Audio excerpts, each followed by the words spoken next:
My name is Jenna, and I grew up in what appeared to be the ideal family from the outside. We lived in a huge house in the affluent area of town, complete with a pool and a three-car garage that belonged to my father's luxury vehicles. My mother, Diana, made sure that everyone knew how successful we were, darling, and I simply had to have this new Gucci bag. I would hear Mom say to Dad, "At least once a week, everyone at the country club has one, and I can't possibly show up with last season's model again." Dad would smile, take out his credit card, and give it to me without saying anything. Day in her life.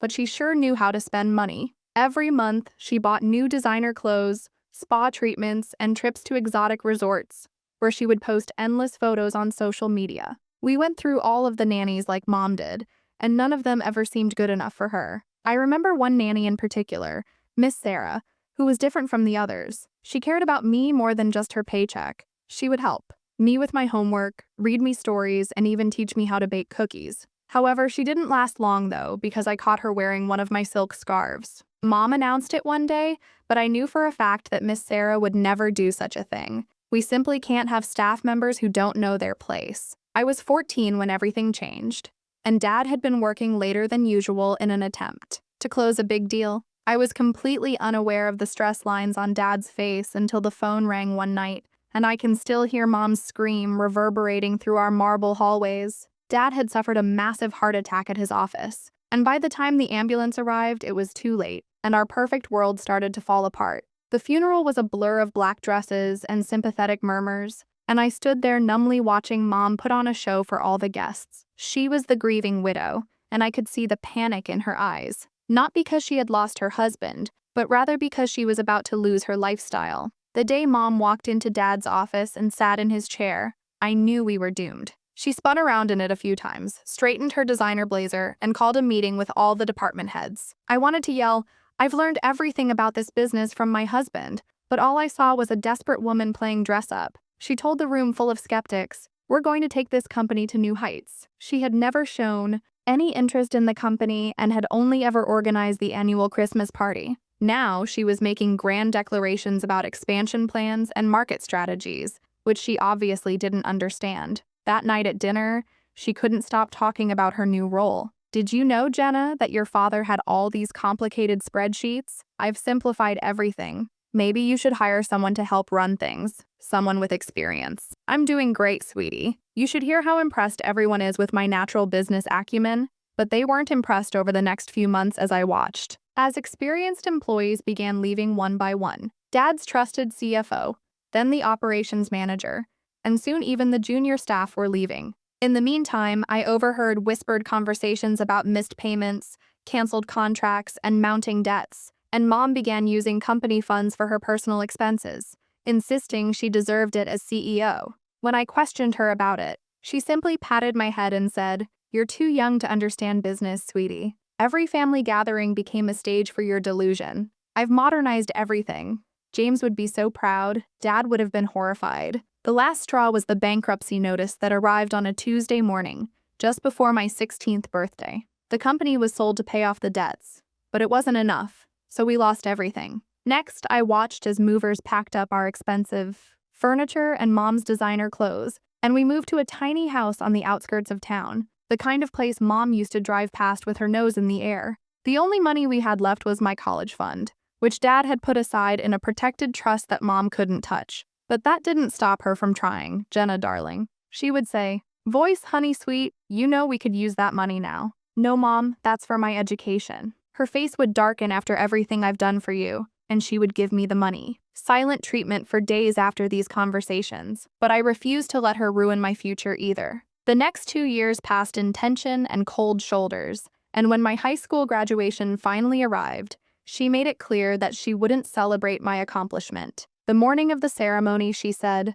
not looking up from her coffee cup, "You won't even help your own mother when she needs it." I'd already been accepted to Barrett University, a reputable institution 3 states away, but Mom wasn't aware of it yet, and I had chosen it specifically for the distance. As soon as the graduation ceremony ended, I told her my plans, and she gasped, clutching her chest dramatically. "I'm not abandoning you, Mom. I'm going to college like Dad wanted me to." The dorm room at Barrett was small compared to my old bedroom, but it felt like paradise. No more guilt trips, no more silent treatments, no more walking on eggshells. I stretched Dad's money as far as it would go. Cheap meals, textbooks, no spring break trips, and every holiday I'd make the obligatory phone call home. "Hello, Mom. How are you?" "Oh, surviving barely." She never called me first. Not once in 4 years. But I didn't care because I was too busy building my own life. I graduated with honors, got a job at Thompson and Associates, and found a small apartment in the city. Work became my focus, and I was really good at it. Within 2 years, I'd been promoted twice. Then it was Christmas, and I was doing my usual check-in when the heating broke again. I flew home with a plan, but something changed in me. Perhaps it was because I had just received a raise, or perhaps I was simply tired of feeling guilty. The house looked worse than I remembered. Peeled paint, broken gutters, and an old carpet. Mom opened the door with that martyred expression I knew so well. "I'm doing well at work." I told her over coffee that I'd like to help, and I can give you $1,000 a month and we can fix up the house a little. Her eyes brightened as if we had not seen each other for years. A few weeks later, the house had new paint, new carpets, and working heat. Our new routine began gradually. Mom would call with an invitation to dinner, her voice warm and enthusiastic. "Jenna, sweetie, I thought we might try that new Italian restaurant on Mason Street. Nothing fancy, just a nice family meal. I've invited Aunt Carol and Uncle Pete." Became our thing, and Mom would choose small restaurants where the entree didn't cost more than $30 and the wine list fit on one page. Sometimes it was just the two of us, and other times she'd invite her sister Carol, her old friend Martha, or Uncle Pete. The bill usually came to about $200, which I always paid without hesitation. I still remember the first time Mom boasted about me at one of these dinners. We were at Luigi's, a quaint family-owned restaurant with checkered tablecloths and candles stuck in Keen bottles. Did I mention that Mom told Carol, beaming with pride, that Jenna had just landed the Anderson account, the biggest client in her firm's history? "My daughter is a real powerhouse in the business world, taking after her father." That way it felt good, unlike when she used to boast about me as a child when I was just an accessory in her ideal life. As my career progressed, I closed bigger deals, earned larger bonuses, and finally had enough SA for a down payment on my own place. The mortgage was substantial but manageable with my salary. Mom came to my house for a housewarming party, and for once she didn't make any comments about the size or location. She just hugged me and said, "You've done so well, sweetie." When I upgraded to a new car, it felt natural to give Mom my old one. It was still in great condition, a 5-year-old Lexus that I'd maintained meticulously. Her ancient Honda was on. The car was just the beginning, though, because I noticed her outdated dial-up internet connection during one visit and immediately set up high-speed fiber installation after realizing she was keeping the house too cold in the winter to save money. The real turning point came when I planned my first business trip to New York, and I invited my mom, who had always wanted to see Broadway, along. Aunt Carol then mentioned that she had never been to New York either, and before I knew it, I was booking tickets for 3 people. They were perfect travel companions, excited but not demanding, content with cozy, mid-range hotels and authentic local restaurants, and we spent hours in Central Park just people-watching. That first trip set a precedent whenever I had to travel for work to Boston, Chicago, and San Francisco. Bring Mom and 1 or 2 family members along,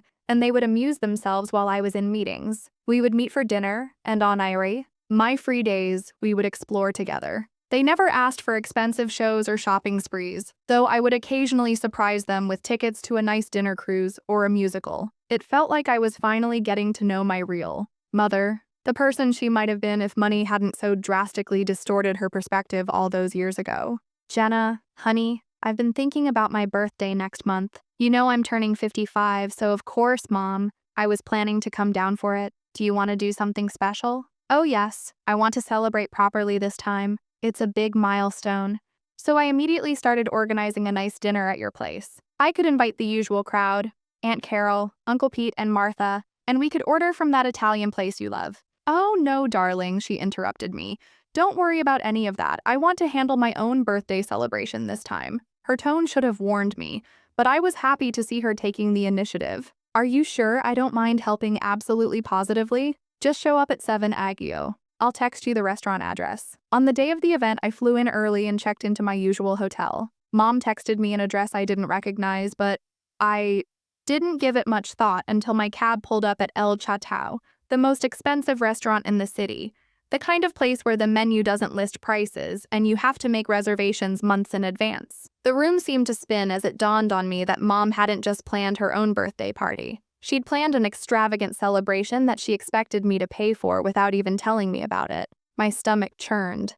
Gold-leafed walls led to a huge private section in the back where my heart stopped. Spread across several tables draped in immaculate white linen, there were at least 30 people seated, including every relative we had and what appeared to be half of Mom's social circle. Jenna's mom rushed forward, tears shining in her eyes, and she wrapped me in a tight hug that smelled of her favorite pricey perfume. "I'm so happy you're here." Stunned, as I watched plate after plate of outrageously expensive food arrive at the tables, waiters slid between guests, pouring $500 bottles of wine like it was tap water. I noticed Japanese Wagyu beef, which I knew cost $400 per serving, and imported caviar and whole lobsters that were flown in from Maine. A quick mental calculation made me dizzy, but maybe more. Aunt Carol stood up, holding a champagne flute, and gently tapped it with her silver spoon. The crystal ring reverberated throughout the private dining room as the conversation slowed down. "I'd like to make a toast," she said, her face glowing, and she said, "Your generosity tonight shows just how amazing a daughter you are, the way you've taken care of your mother, and now this incredible celebration. I'm sorry I cut in with my voice, but I need to stop you right there." The room fell silent, Monk smiled, and I didn't arrange this dinner. Looking around the room, I didn't choose this restaurant, and I didn't authorize any of these expenses. In fact, this is the first time I've heard about any of it. Jenna's fork clattered against their plate, and her mother hissed, reading, "Don't be ridiculous, of course you're paying for this. Who else would?" I slowly got up, my chair scraping the marble floor, and I said, "No, Mom, I'm not. You said you wanted to handle everything yourself, and you never mentioned Le Chateau or inviting 30 people, but you always pay," she sputtered.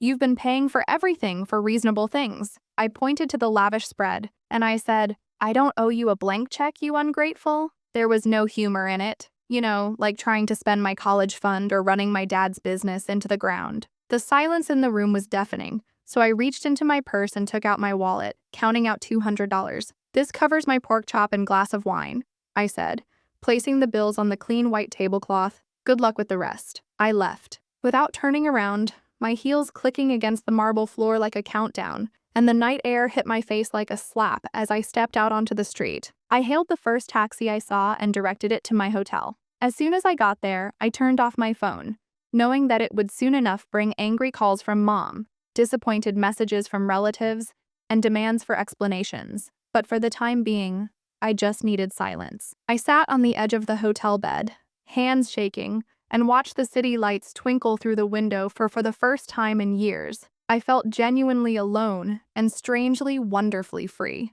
The following morning, when I turned on my phone, the notifications kept coming in. There were 47 missed calls from Mom, 28 from Aunt Carol, 15 from Uncle Pete, and dozens more from various relatives. The voicemail was full, so I took a deep breath and called Mom, who answered the first ring. I started trying to keep my voice steady and said, "I'm coming over now. We need to talk about what happened at the restaurant." I honestly thought she might meet me halfway, that perhaps she would realize how inappropriate it was to throw such a lavish party on someone else's dime without even asking them. I couldn't have been more wrong. Her shriek was so loud that I had to keep the phone away from my ear. "You selfish, narcissistic, ungrateful thing." I was completely humiliated in front of everyone. "Do you know what happened after you stormed out like a spoiled brat? Everyone had to chip in $400 each to cover the bill of $122,000. And you couldn't even be bothered to pay for your own mother's birthday with all your money. You greedy bastard." My head spun. I hung up in the middle of my rant. I opened my laptop, logged into my bank account, and canceled the automatic monthly transfer of $1,000 to her account. Next, I called the car dealership where I had bought my old Lexus. "Hello, this is Jenna Mitchell. I need to arrange for a vehicle retrieval. The car is still in my name." 20 minutes later, a tow truck was on its way to Mom's house. I pulled up the internet service provider's website. 3. After clicking and her high-speed connection was scheduled to be disconnected, I finally opened my social media account and began typing an important announcement for my family members. I said, "I will no longer be financing any trips or travel expenses for my mother or relatives. Any previous arrangements are canceled. Please make your own travel plans going forward." It felt like the end of a chapter in my life. The fallout was nuclear. Within hours of posting on social media, my notifications were inundated with comments from relatives who only days earlier had been more than happy to enjoy my generosity. Aunt Carol wrote, "After everything she sacrificed for you, you're nothing. But a selfish, money-obsessed Uncle Pete, who traveled with us to San Francisco just 2 months earlier, would be ashamed of what you're doing." My cousin Rachel, whom I had assisted in moving into her new apartment last year, posted, "Don't bother showing up at my wedding in September. I don't want someone so heartless on my special day." Aunt Carol then delivered another blow. "And you can forget about my 60th anniversary party next month. We don't need your money or your presents." It was amazing to watch how quickly they forgot all the dinners, all the trips, and all the times I picked up the check without thinking twice. Now I was the villain in their story, the avaricious daughter who had cut off her poor mother. Not a single one of them brought up the $112,000 dinner bill they'd been forced to split, nor did they ask why Mom had invited 30 people to a restaurant, where the entree started at $300. They expected to pay in their version of events, but that part didn't matter. The first few weeks were the hardest. I threw myself into work, took on extra projects, and did anything to keep my mind busy. My phone kept buzzing with messages from unknown numbers, relatives trying to reach me through various phones after I'd blocked them. On some nights I'd lie awake wondering if I'd done the right thing, but then I'd remember all the times my mother had manipulated me, the guilt trips, the never-ending demands disguised as love, and the birthday dinner. Part of me wanted to think that she had changed and that she had finally realized what she had done,